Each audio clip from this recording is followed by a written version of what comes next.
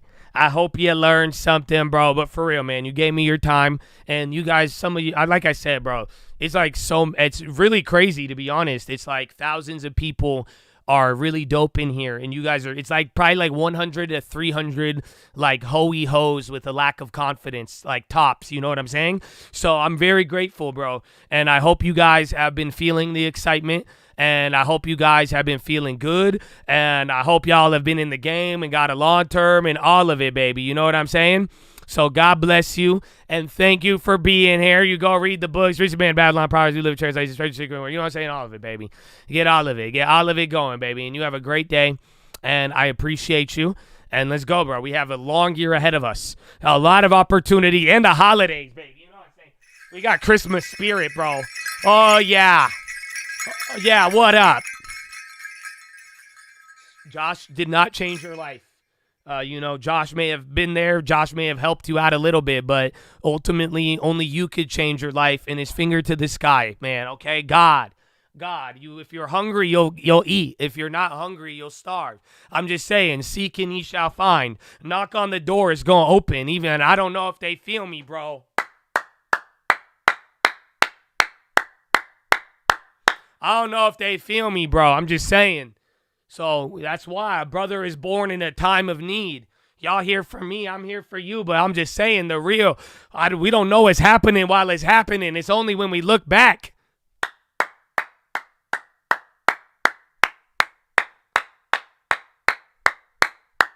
They don't feel me, bro. I hope they feel me. You remember he said something to C.S. Lewis. He said, the times I thought the best of myself, those were often the times I was the worst too. That's it. Just don't go crazy, bro. You telling me humble, just that's it, bro. I'd rather be humble than not. The other one kill you. You know what I'm saying? Oh, they don't feel me. The other one kill you. Stop it. Where the damn bells at, bro? They don't feel me, bro. Oh, man. So, Chatadonia. Hey, man, God is good. I hope you had a great day. Oh, Ulta. Oh, Lulu, both of them. Damn, son, where'd you find this one? All right, it already went by. I want to show it to you, but it'd probably be faster if I just pulled it up. And then they both just rocketed up. Oh, well, there's Ulta. I wanted some Ulta, but no Ulta. Okay, Lulu, hold on. Please hold on. We connect your call. Yeah, they're already out. DocuSign's out, too. I don't know if they went up. Okay, Lulu, revenue was $2.4 billion. The high estimate was 365, so they killed it. They beat the top end of estimate. They see fourth quarter revenue 3.4 to 351. So they guided up for next quarter. Operating profit margin was 20.5. So, they killed it on margin. That's it. They did it. Full year revenue 10.4 to 10.49. They raised everything. Everything raised, margin beat, and full year guide was there. So that's for Lulu. Lulu's a B. It's already up 9, but remember, it has to move 9. Ironically, Lulu is up 9 right now, and so is Ulta's up 7. That's what both of them were pricing in. So keep that in mind. Let's go to Ulta next. There's Ulta.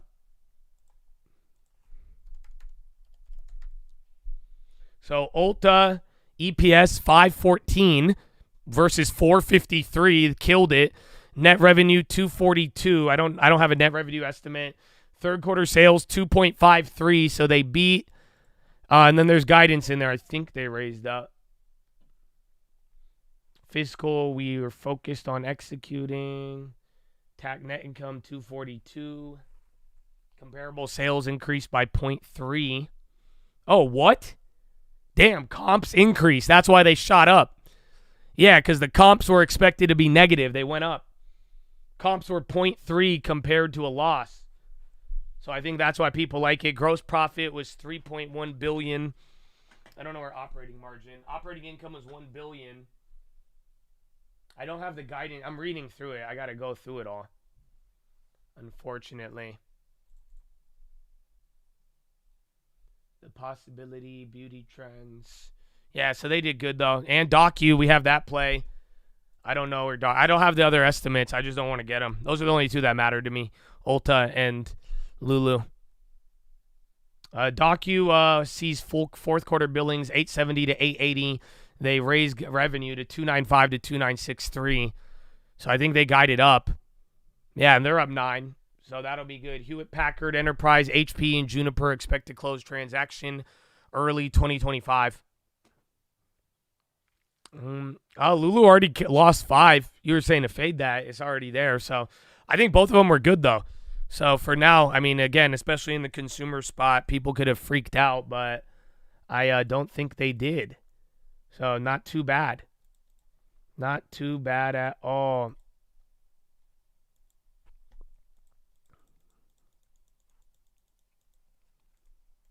Strategy EDM. Buy when it dips low.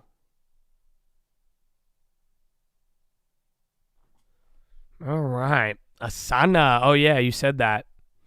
Ulta's killing it. Again, I think the comps is what has everybody jacked. Those comps beat, and they're supposed to be negative. So that's really, really good. Lulu's going to be like, Okta, welcome to trauma, my friend. Now you know how it feels. Now every earnings, you're like, it's not going to hold. It's not going to hold. I've been here before. Last time I was up 89,000% and it opened up -10. It's not going to hold. I promise you it's not going to hold, bro. Mm-hmm.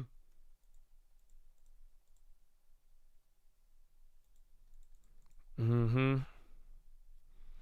The EDM is a good line. Strategy EDM. Buy when it dip low. That's dope, bro. It's dope. It's a banger. It's a banger.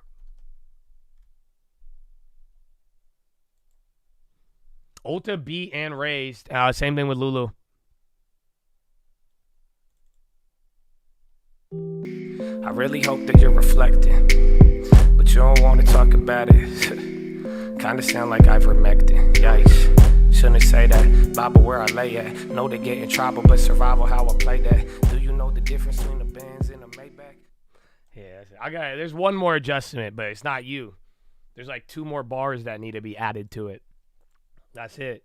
And I think there's another one I didn't even send you, bro. That one's beautiful, though. You keep killing it, dog. I love it. I see y'all could thank Marcus for a lot of Uncle. I'm telling you. Yeah, you got Marcus-inspired Uncle. It's good once you get it sounding beautiful. You know? I love it. I love it, bro.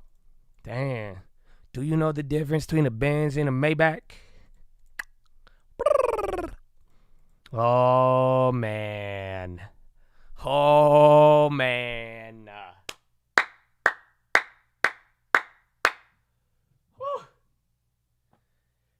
What a day. What a day, bro. What a day, bro. Wow. Wow. Oh, that was tantalizing. Dude, I kind of hope tomorrow is just like a calm day. You know, I'm not going to lie to you. I love it. I love the crazy. I love the wildness because I'm a psycho, but, you know, I'm like, I could do a chill day tomorrow, bro. I have no problem if y'all just want to like chill on the alien invasion, tsunami, martial law, murder, broad daylight, collapse of the government. You know, I'm chill. We don't have to do it like that. Bitcoin, roaring kitty, you know, we could just chill.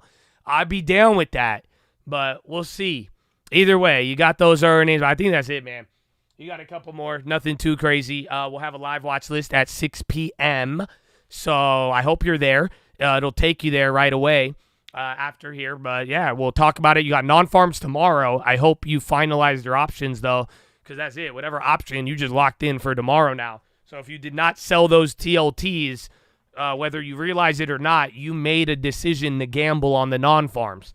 I don't know. I think I told you ahead of time, but that is the decision as a result of not deciding. So good luck, my friends, and we will see, but I will see you there. And other than that, go read the books.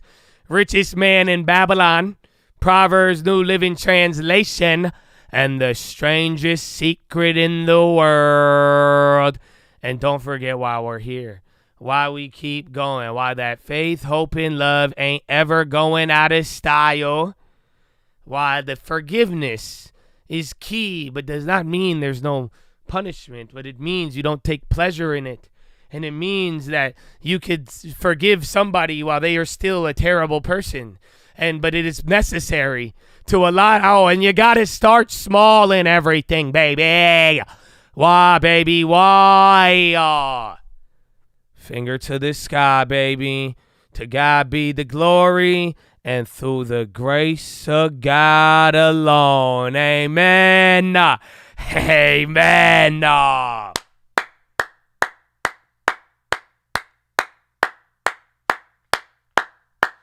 Woo!